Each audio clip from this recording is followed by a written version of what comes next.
99 anak meninggal dunia akibat gagal ginjal misterius di RSCM. Angka kematian akibat gagal ginjal akut mencapai 63%. Penyebab gagal ginjal akut misterius pada anak hingga kini belum diketahui secara pasti.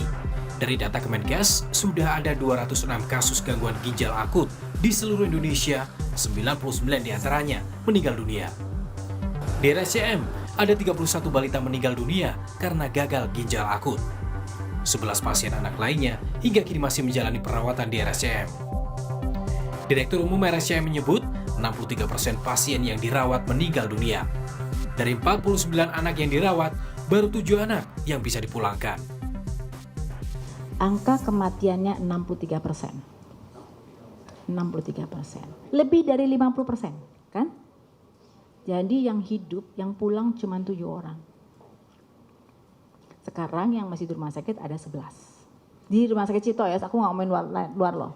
Jadi kalau dihitung berapa di nasional bukan ranah saya nggak tahu. Jadi mungkin kalau dikumpulkan, jangan-jangan rumah sakit ada yang lebih bagus dari kami, saya nggak tahu.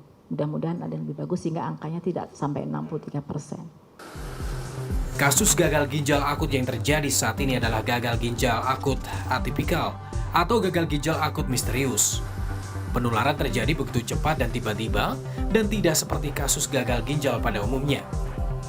Penelitian masih terus dilakukan untuk mengetahui penyebabnya.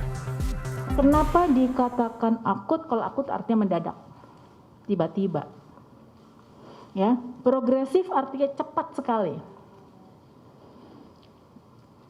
Atipikal artinya nggak seperti biasa. Ini atipikal nggak seperti yang ada di textbook, nggak seperti yang gagal ginjal yang dulu-dulu.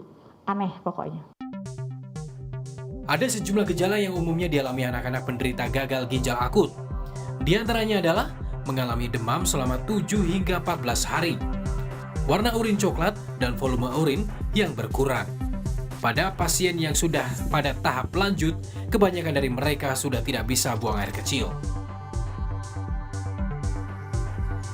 Dari kasus gagal ginjal akut yang terjadi di Indonesia, DKI Jakarta menjadi daerah dengan jumlah pasien terbanyak.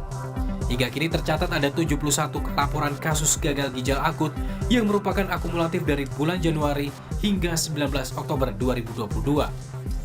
Beriringan dengan penelitian yang berlangsung di Dinas Kesehatan DKI Jakarta juga mencari penyebab munculnya gagal ginjal akut ini. Salah satunya dengan persiapan laboratorium yang memadai dan meminta RSUD di Jakarta mengantisipasi lonjakan pasien.